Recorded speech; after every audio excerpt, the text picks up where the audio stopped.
We're doing Solomon, and we've got 2 weeks left. We're going to do chapters 8 and 9 tonight. Then we're going to do 10 and 11 next Wednesday. And then we're going to move on to the book of Job. I was going to go with the Apostle Paul, but someone asked me if I could do Job. And so that'll be an interesting book. That'll be a job, huh? Wah, wah, wah. But 1 Kings chapter 8, now this is an amazing chapter. It's got 66 verses in it, and we're going to study every single word in the Hebrew tonight. No, I'm just kidding. But really, most of it is just a prayer. It's a lengthy prayer, and we're going to take a look at that. But Solomon has just finished building. And he's going to dedicate in this prayer the temple.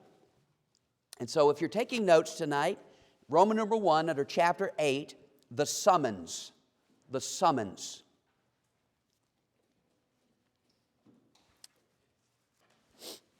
Now, two things are going to happen in these first the first 11 verses here.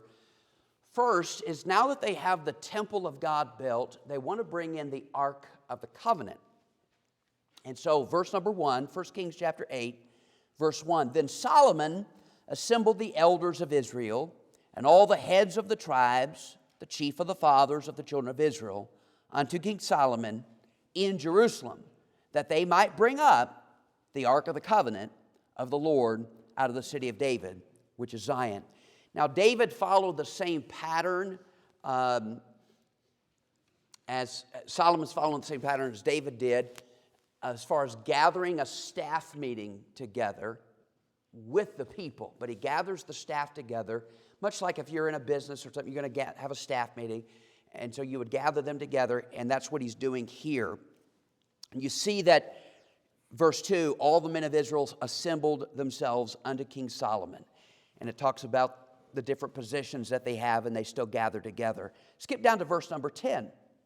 And it came to pass when the priests were come up out of the holy place that the cloud filled the house of the Lord, so that the priests could not stand to minister because of the cloud. For the glory of the Lord had filled the house of the Lord. Now, oftentimes God's presence is pictured as a cloud or by fire. Can someone give me an example of when God appeared in the form of a fire or in a cloud and it represented his presence? Exodus, yeah. When they are exiting and there's a cloud, a pillar of fire and a cloud, that's there. The burning bush, that was the first one I was thinking of. When Moses was doing it, was the presence of God there. And you see this a couple of different times as a pattern. It's representing, how about in the New Testament? Pentecost, yeah. Fire was there. So it's the picture there of the glory of God. So he's summoning the people there for a purpose of saying, this is what we want to do. Then number 2 is the sermon. The sermon. The first thing that he covers in a sermon is concerning the people who built the temple.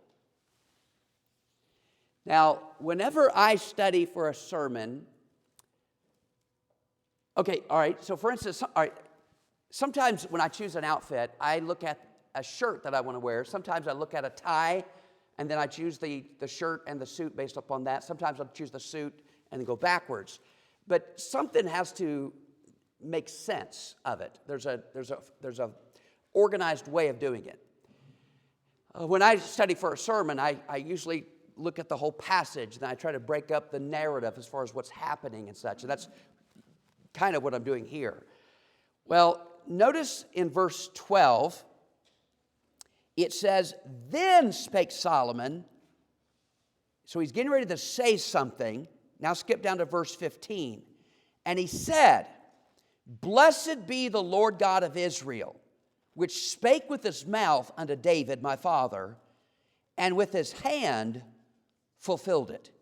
Now, I don't have it underlined in this Bible, but I remember preaching a message years ago to a Bible college, and I used that passage right there. It's actually mentioned a couple times in this passage here, where God spake with his mouth and with his hand fulfilled it. And it talks about how God not only says something, but he keeps his word. And that was really the crux of the whole message I was preaching. But he's clearly saying, concerning the people who built the temple, he's talking to them. Now, letter B, concerning the purpose for building the temple. He's going to give us the reason why. Now, these two verses are instrumental, and it helps us to understand. Because think about it. In this passage, Solomon himself is going to say, God, you dwell in heaven. So why would Solomon feel it necessary to build God a house here? If he dwells there, why have a house here? So that's what he's going to explain why do that. This is one of the passages he explains. Look at verse 20. And the Lord hath performed his word that he spake, and I am risen up in the room of David my father, and sit on the throne of Israel, as the Lord promised, and have built a house, first of all, for the name of the Lord God of Israel. So one of the reasons for the house of the Lord is to represent the name of the Lord. Then verse number 21, and I have set there a place for the ark, wherein is the covenant of the Lord, which he had made with our fathers when he had brought them up out of the land of Egypt. So clearly it was there to have a place to hold something, in this case the ark, as well as it was to be holding the name of God. Even today, the church here represents, we go down the street, we see a Catholic church, we see a Methodist church, we say, oh, that's the church, that's the church. Well, technically the church are the people, but the building does represent something. And so that's what he's saying, it does represent something. So we see the summons, we see the sermon, then we're going to spend a little bit of time here on the supplication. The supplication. Now here's where he's going to go into a great lengthy prayer of dedication to God. And he's going to go through this if-then scenario. So he's basically going to say, God, if this happens, then will you do this?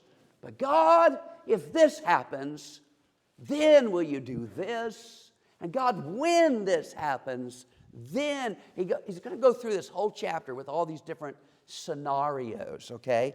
So let me show you some of these verses because it goes on for like 30 verses. Look at verse 22. And Solomon stood before the altar of the Lord in the presence of all the congregation of Israel and spread forth his hands towards heaven. Now let me just stop here and give you my opinion here. This is totally an opinion, and you could take it for what you want. I think personally, independent Baptists are sourpusses when it comes to honoring God.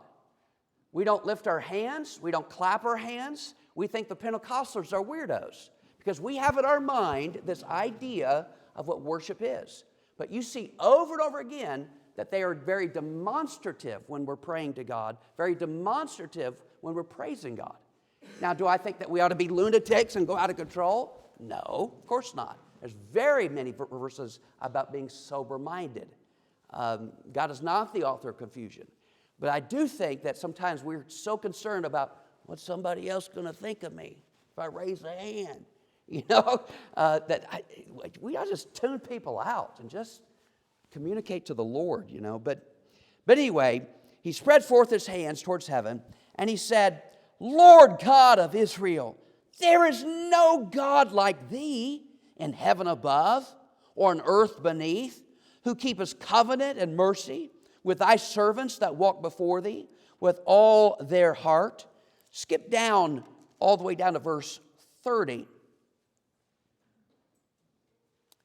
And hearken thou to the supplication of thy servant and of thy people Israel, when they shall pray toward this place. Now watch this phrase. He's going to repeat it like 6 or 7 times. Hear thou in heaven thy dwelling place. And when thou hearest, forgive. Verse 31, if any man trespass against his neighbor, so he's talking about if we do trespassing, verse 32, then hear thou in heaven. Verse 33, when thy people Israel be smitten down before the enemy, because they have sinned against thee. Verse 34, then hear thou in heaven and forgive. Verse 35, when heaven is shut up and there is no rain, because they have sinned against thee. Verse 36, then hear thou in heaven and forgive the sin of thy servants. Verse 37, if there be in the land famine, if there be pestilence, blasting, mildew, locust, or if there be caterpillar, if their enemy besiege them in the land of their cities, whatsoever plague, whatsoever sickness there be. Can you tell Solomon is covering all the bases? He's like, God, if this happens, if this happens, if this happens, if this happens, would you please, would you please, would you please? He's trying to think of every scenario that is possible. Skip down to verse 39.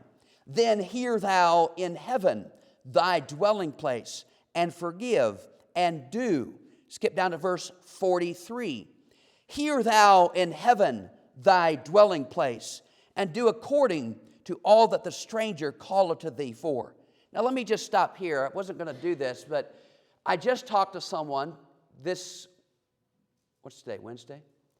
Talked to someone last week, and they were raised as a Jehovah's Witness. And they have questioned, because I asked this person, if you died today, are you 100% sure that you're going to heaven? They said no. So I went through the whole gospel plan, and they said, well, I've done that. I said, well, how come you're not 100% sure that you're going to heaven? He said, well, because I'm not sure that we're going to be in heaven. So what do you mean? He says, well, the Bible talks about there's a new heaven and new earth. Now I realize what Jehovah's Witnesses believe. They believe that we're going to stay on earth the whole time, even after the millennium. And I said, look, so if that's your hang-up, where are you going to be in heaven? Do you at least believe in the Lord Jesus Christ and that you're going to be with him forever? He said, yes. I said, okay. So as long as you're with God, right? He said, yeah. I said, okay. All right, we may disagree on the location afterwards, but I didn't want to go through this chapter that I was studying for that clearly tells us that God's in heaven. But it's interesting how that is somewhat confusing. Skip down to verse number 44. If thy people go out to battle against their enemy, verse 45, then hear thou in heaven their prayer and their supplication, and maintain their cause. Verse 46, if they sin against thee, for there is no man that sinneth not. Skip down to verse 49. Then hear thou their heaven and their supplication in heaven, thy dwelling place, and maintain their cause. Over and over again, 1, 2, 3, 4, 5, 6, 7 times. Is it 7? 7 times he says, hear thou in heaven, thy dwelling place. And so clearly this is a if-then scenario, but it's a lengthy prayer asking God's blessing upon them. Number 1 was the summons. Number 2 was the sermon. Number 3 is the supplication. Number 4 is the sound of praise. The sound of praise. Well, why not have a sound of praise? They're at the temple. They're at the people where the people of God gather together. He's got the leaders together. He's got the people together. They just got done praying. Why not have some praise? Look at verse number 54. I'm going to read a lengthy passage here. And it was so that when Solomon had made an end of praying all this prayer and supplication unto the Lord, he arose from before the altar of the Lord, from kneeling on his knees with his hands spread up to heaven, and he stood and blessed all the congregation of Israel with a loud voice, saying, Blessed be the Lord that hath given rest unto his people Israel, according to all that he promised. There hath not failed one word of all his good promise, which he promised by the hand of Moses his servant. The Lord our God be with us, and as he was with our fathers. Let him not leave us nor forsake us, that he may incline our hearts unto him, to walk in all his ways, and to keep his commandments and his statutes and his judgments, which he commanded our fathers. And let these my words wherewith I have made supplication before the Lord be nigh unto the Lord our God day and night, that he may maintain the cause of his servant and the cause of his people Israel at all times, as the manner shall require, that all the people of the earth may know that the Lord is God, and that there is none else. Let your heart therefore be perfect with the Lord our God, to walk in his statutes and to keep his commandments, as at this day. He started off by saying, God, there is no one like you. And he ends this prayer by saying, God, there's no one like you. So there's clearly the sound of praise. And the number 5, the sacrifices. The sacrifices. He closes off by sacrificing. And today we would think it's kind of barbaric to go around killing so many animals for this purpose. But look with me at verse 63. And Solomon offered a sacrifice. Verse 65, and at that time Solomon held a feast, and all Israel with him, a great congregation. They're having a potluck, amen? And so they just finished church, and so they're gathering together, having a feast, and they're going out on a high note with all of these things. We're going to cover chapter 9 right now.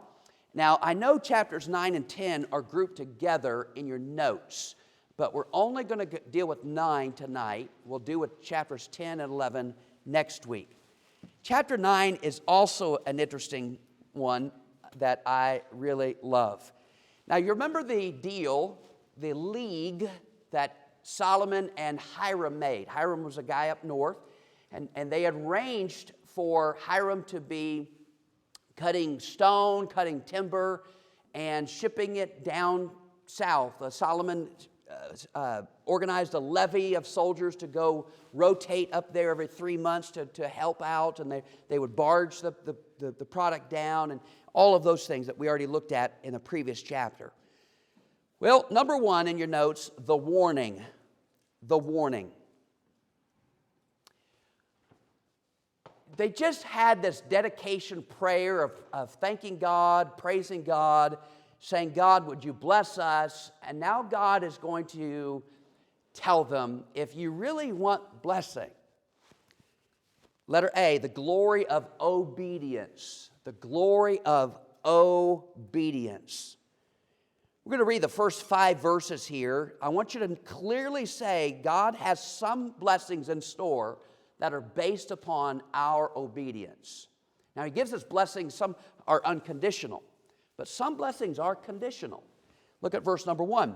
And it came to pass when Solomon had finished the building of the house of the Lord and the king's house, and all Solomon's desire which he has pleased to do, that the Lord appeared to Solomon the second time, as he had appeared unto him at Gibeon. The Lord said unto him, I have heard thy prayer and thy supplication that thou hast made before me.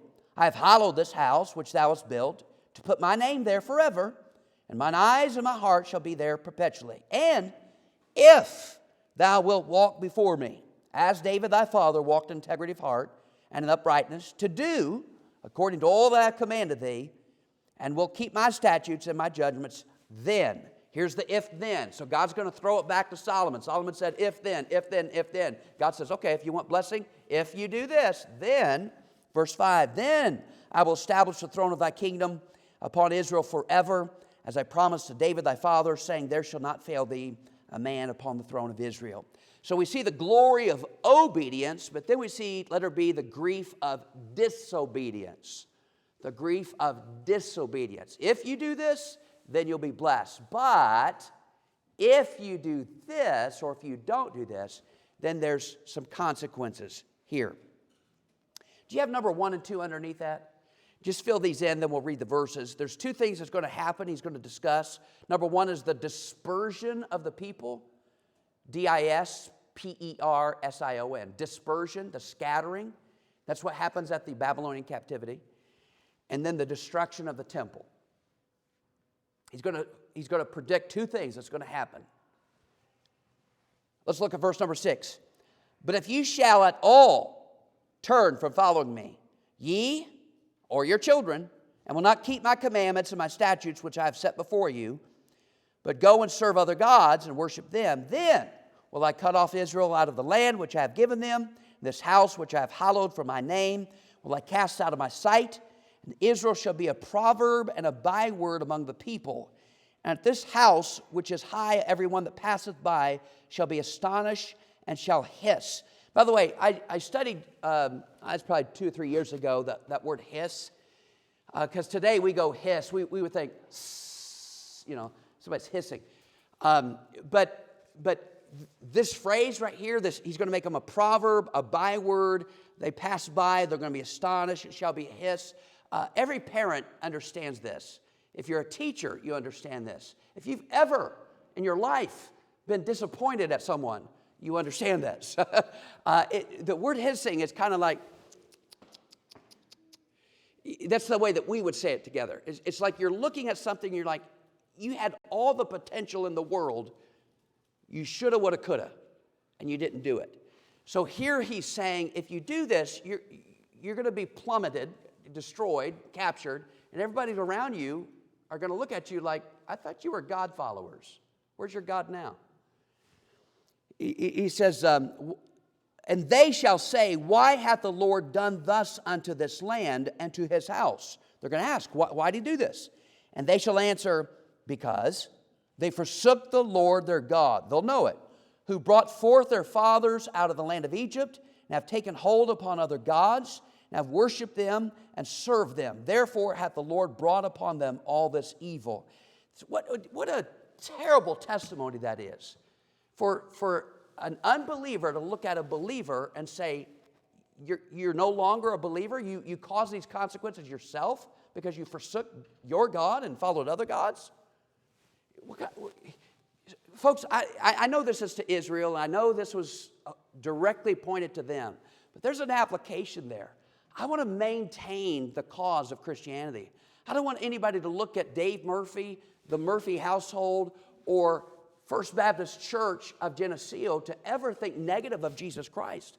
Nothing. I don't want to ever do anything inside the building or outside that would taint his name. And I think it's just a shame that they were warned all this.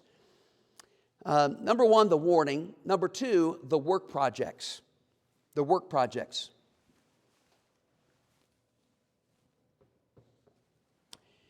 Now, does anybody remember how many years it took Solomon to build his own house and how many years it took him to build the house of the Lord? 7 and 13. So 20 years altogether. And so now we're in verse number 10. And it came to pass at the end of 20 years, when Solomon had built the 2 houses, and he's going to list them, the house of the Lord and the king's house. So these events take place after this. And it's going to give a kind of a parenthesis here. Now Hiram, the king of Tyre, had furnished Solomon with cedar trees and fir trees and with gold according to all his desire. We've already read that in a previous chapter. That then King Solomon gave Hiram 20 cities in the land of Galilee. Now, I am only speculating. If somebody can guess what I'm guessing, why 20 cities? One for each year. I don't know that for certain. I can't back it up with any other passage, but it took 20 years. There's 20 cities. Just makes sense, but who knows? So Solomon gives him 20 cities, and Hiram came out from Tyre to see the cities. Okay, it's Christmas time. He wants to see the presents, which Solomon had given him, and they pleased him not. And he said, what cities are these which thou hast given me, my brother? A 20-year relationship. And he gives them cities that are worthless. In fact, that's what this word means. And he called the land of Kabul unto this day. Kabul literally means dirty, sterile, displeasing. It means good for nothing. And so, in his opinion, it wasn't worthy of what the deal and the thoughtfulness that he had for these 20 years. And Hiram sent to the king 60 talents of gold. It's kind of like if you... I don't know why I find this so funny. At Christmas, you ever give somebody a really nice present and they give you a Nerf gun or something like that? You know, it's like, okay, I see the trade there. But anyway, Hiram certainly did not appreciate his gift that he had there. So that letter A is the complaint there, if you're wondering what those notes are. And then letter B is the construction. Now, we have some pictures to show. Okay.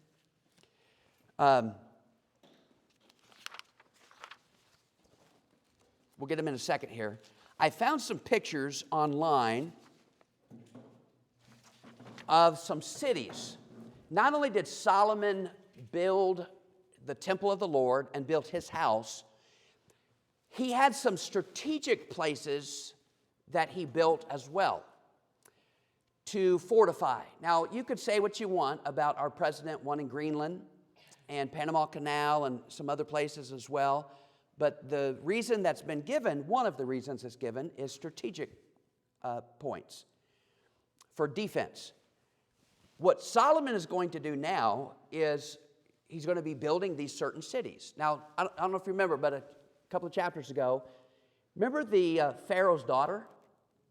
How Solomon made a deal with Pharaoh, and Pharaoh gave him his daughter. We read also at that time, I think it was last week, sometime, that Pharaoh went out and conquered and beat up a whole city and killed a bunch of people and gave it to his daughter. Well, this is the chapter, this is the passage where Solomon's going to say, let me go rebuild that for her. And he's going to rebuild some other things for fortification. So let's look at, I keep forgetting which verses I'm on. Apologize. Verse number 15. And this is the reason of the levy which King Solomon raised. So remember the levy, the workforce that he hired last week that we read. For to build the house of the Lord and his own house and Millo. So if these are in order, I don't know if they are. Do you know, Josh, if they're in order? I don't have them memorized. That's okay. No big deal. No big deal. But you'll just see Millo. We discussed Millo before. Millo is right outside Jerusalem.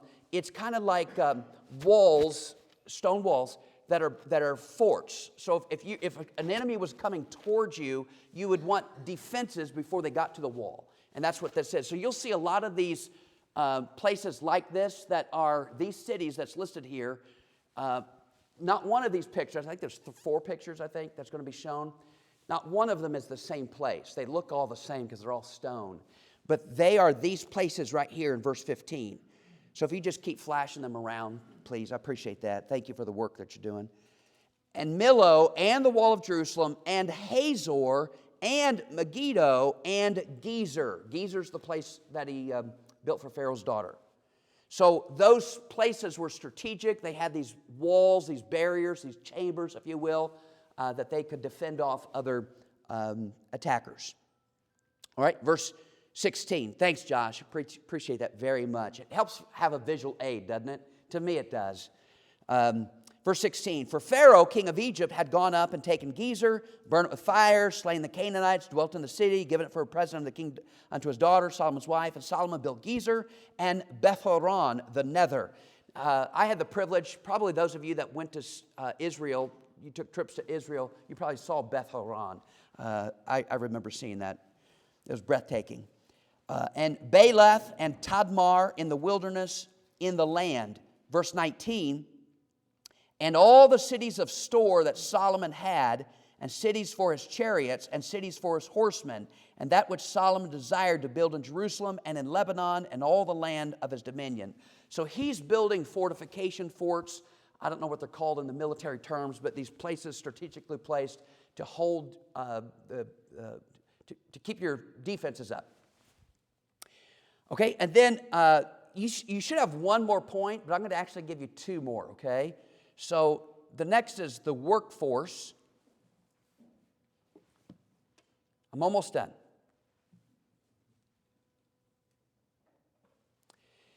So we read earlier how Solomon sent all these people up by shifts of rotation of thousands of men. It's going to say something very good about Solomon in a way because he's organizing and using foreigners to do a lot of the work. But in another way, it's wrong because those foreigners are not supposed to be there. You remember Joshua, way back in Joshua's day, they were supposed to kick out the people, defeat them, and get rid of them. Well, there's still some people hanging around that they never got rid of. Look at verse 20. I'll read verses 20 through 24 quickly. And all the people that were left of the Amorites, the Hittites, the Perizzites, the Hivites, the Jebusites, were not of the children of Israel. Their children that were left after them in the land, whom the children of Israel also were not able to utterly destroy.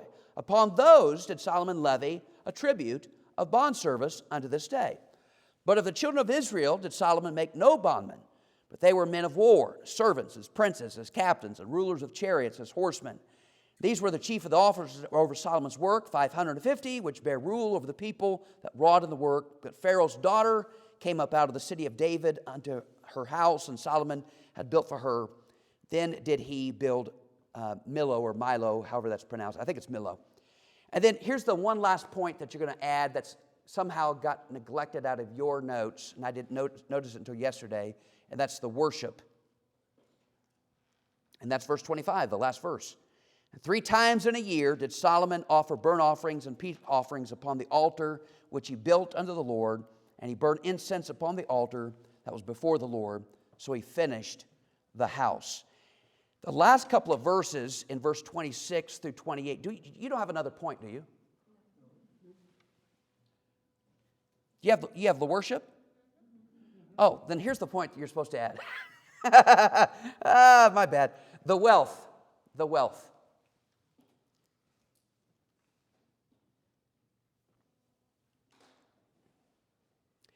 Now, it's going to mention Ophir, O-P-H-I-R, and there's still, even to this day, debate of where Ophir is. Maybe it's in Arabia, maybe it's down in Africa, whatever. But Solomon is going to have this navy where he's going to send ships out, and he's going to bring back gold. We'll read the last 3 verses. I'm sorry. King Solomon made a navy of ships in Ezion-Geber, which is beside Eloth on the shore of the Red Sea, in the land of Edom. Hiram sent in the navy his servants, shipmen that had knowledge of the sea with the servants of Solomon. That's another trade-off they did, because that was Hiram's doing. And they came to Ophir and fetched from thence gold, 420 talents, and brought it to King Solomon. And so clearly he's getting wealthy off this arrangement as well with Hiram. We'll end it there, and we'll pick up chapters 10 and 11 next week. We'll finish off Solomon, the Bible study.